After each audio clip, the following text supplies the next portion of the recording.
یہ ہے کہ ختم نبوت کے معنی قطع نبوت کے نہیں ہیں، تکمیل نبوت کے ہیں، یعنی اتنی کامل نبوت بھیجی گئی ہے کہ اب کسی جدید نبوت کی حاجت نہیں۔ اور یہ بالکل ایسا ہے کہ جیسے رات کو ستارے نکلے، کروڑوں ستارے نکل آئے، چاند بھی نکلا مگر دن نہیں ہوا، سارے روشنی پھیلا رہے ہیں، جگمگا رہے ہیں مگر دن نہیں۔ آفتاب کی ذرا سی کرن چمکی اور ستارے غائب۔ تو اگر آفتاب یوں کہے کہ انا خاتم النور، میں ہوں نور کو ختم کرنے والا، اس کا مطلب یہ کہ میں کامل نور لے کے آؤں، اب ستاروں کی نہیں چلے گی، ان کا نور مدغم ہو جائے گا میرے اندر۔ تو حضور نے جو دعویٰ فرمایا کہ میں خاتم النبیین ہوں، تو ختم نبوت کے معنی قطع نبوت کے نہیں ہے بلکہ کمال نبوت کے ہیں کہ اتنا آفتاب نبوت تیز روشنی لے کر آیا کہ اب کسی ستارے کا نور کافی نہیں ہوگا بلکہ مندھم پڑ جائیں گے، سب کے نور مدغم ہو جائیں گے اس میں۔ تو جب آفتاب نکلتا ہے تو یعنی کہ ستاروں کا نور ختم ہو جاتا ہے، اس آفتاب کے اندر مدغم ہو جاتا ہے۔ اسلام آیا تو جتنے مذاہب کے حق انوار سے وہ سب اسلام میں سموئے گئے، جامع ہے مذاہب کا اسلام۔ اسی واسطے قرآن کریم نے اپنی شان یعنی بیان کی کہ میں پچھلے مذاہب کو رد کرنے کے لیے آؤں، وہ مہیمن علیہ، میں ان کی حفاظت کے لیے آؤں، جتنا اس میں حق حصہ ہے وہ میں نے لے لیا، جتنا قوموں نے خلط مل کر دیا تھا اس کو رد کر دیا، وہ نکال دیا۔ تو جتنی بھی خوبیاں تھیں وہ اسلام میں جمع ہو گئیں۔ تو نبوت جامع النبوات ہے، اسلامی شریعت جامع الشرائع ہے، اسلامی کتاب قرآن جامع الکتب ہے۔ اسی بات سے فرمایا گیا کہ وَإِنَّهُ لَفِي زُبُرِ الْأَوَّلِينَ، پچھلوں کی کتابوں میں بھی اسی قرآن کا نور کام کر رہا تھا، عنوانوں کا فرق تھا، یہی احکام تھے ہدایت کے ان میں بھی، اور آگے کے لیے تو پھر قرآنی۔ تو ایک ذات بابرکات ایسی بھیج دی گئی کہ اگلوں کو بھی فیض پہنچا اور پچھلوں کو بھی فیض پہنچا۔ پچھلوں کی طرف نورانیت بڑھی تو انبیاء بنتے چلے گئے، اگلوں کی طرف بڑھی تو اولیاء بنتے چلے گئے، ہے ایک ہی نور کا فیض سب جگہ۔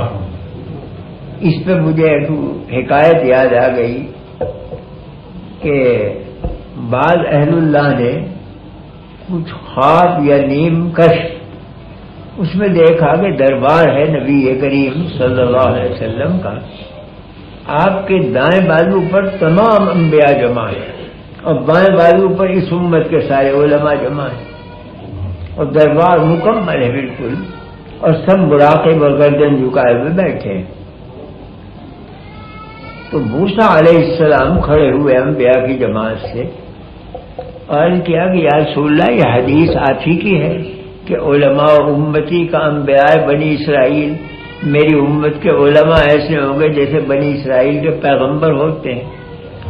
تو موسیٰ علیہ السلام کو یہ خلجان تھا کہ کہاں نبی کہاں امتی کے نسبت خاکرہ بعالم پاک، امتی کو یہ کہنا کہ وہ مشابہ ہے نبی کے، سمجھ میں نہیں آئی۔ تو اس لیے عرض کیا کہ یا رسول اللہ یہ آپ ہی کی حدیث ہے کہ میری امت کے علماء انبیاء بنی اسرائیل کی طرح ہوں گے؟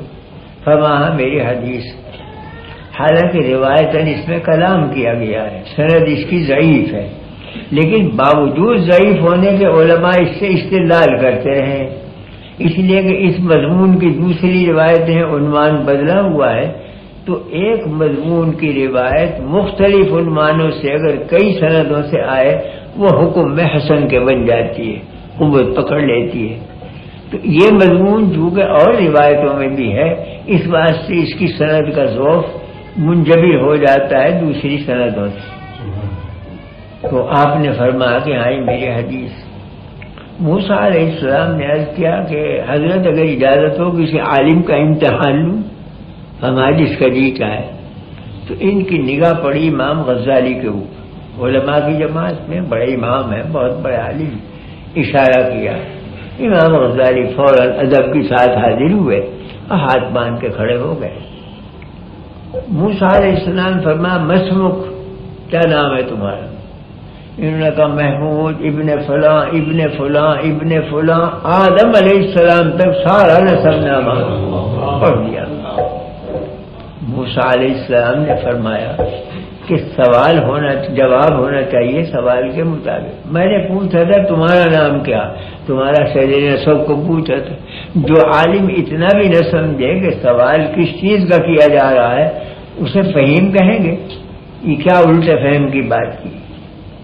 خاموش ہو گئے موسیٰ علیہ السلام، 1-2 منٹ خاموش ہے کہ عرض کیا کہ حضرت کو اجازت ہے عرض کرنے کی۔ کہاں کہو کہ آپ جب کوہ طور پر حاضر ہوئے، حق تعالیٰ سے ملاقات ہوئی، حق تعالیٰ نے پوچھا کہ وما تلک بیمینک یا موسیٰ، موسیٰ تمہارے ہاتھ میں کیا ہے؟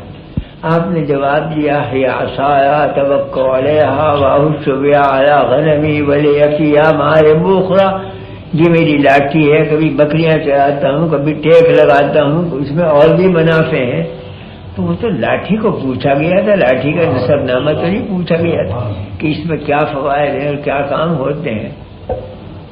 موسیٰ علیہ السلام مسکرائے، امتی کا بالکل صحیح ہے آپ کا یہ فرمان، علماء امتی کا خاتم الامت کہا گیا ہے، اور قرآن چونکہ آخر الکتب ہے اور نبی آخر الزمان ہے، اس لیے ایک ہی نبوت قائم کر دیا۔ جب آفتاب نکل آتا ہے میرا یہ جواب صرف آفتاب کافی ہوتا ہے، جواب جب نہیں سکتا نبی کے بارے میں یہ سمجھ، جب رات آئے گی غلط ہے وہ قیامت کی صبح ہوگی، تو امام میں ضرورت نہیں، ختم ہو جائے گا دین اسلامی ساری ختم ہو جائے گی۔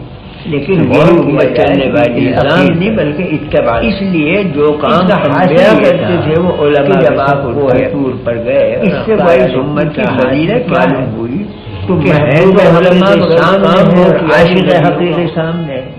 عاشق یہ چاہتا ہے کہ جتنی دیر لگے، جتنی ہم کلامی کا شرف ہو، لوٹ لو اسے۔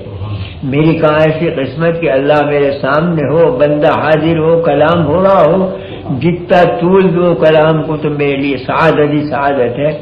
اس لیے انہوں نے کہا کہ یہ لاٹھی ہے، کبھی ٹیک لگاتا ہوں، کبھی یہ کرتا ہوں، کبھی یہ، اور ولی فیہا ہمارے مخرا اور بھی فائدے گیا فرما میں تو اور بیان کروں تاکہ کلام طویل ہو اور شرف صحبت زیادہ سے زیادہ ملے۔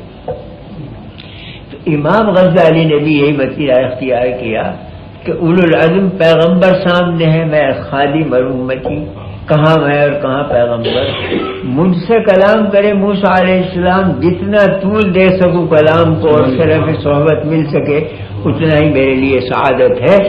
اس واسطے انہوں نے طول دیا تاکہ شرف صحبت زیادہ سے زیادہ میسر آئے، اور موسیٰ علیہ السلام سمجھ گئے، فرمایا رسول اللہ حدیث بالکل حق ہے آپ کی، علماء امتی کا انبیاء بنی اسرائیل۔ تو بہرحال اس امت کو چونکہ خاتم الامت کہا گیا ہے اور قرآن چونکہ آخر الکتب ہے اور نبی آخر الزمان ہے، اس لیے ایک ہی نبوت کافی ہوگی۔ جب آفتاب نکل آتا ہے تو مغرب تک صرف آفتاب کافی ہوتا ہے، کوئی ستارہ جم نہیں سکتا سامنے آ کے، اور جب رات آئے گی تو وہ قیامت کی صبح ہوگی، اس میں پھر ضرورت نہیں دین کی، وہ ختم ہو جائے گا، دین بھی دنیائی ساری ختم ہو جائے گی۔ تو یہی امت چلنے والی ہے اخیر تک۔ اس لیے جو کام انبیاء کرتے تھے وہ علماء کے سپورٹ کیا گیا۔ اس سے کوئی امت کی فضیلت معلوم ہوئی کہ ہیں تو علماء مگر کام وہ کیا جو نبیوں کا ہو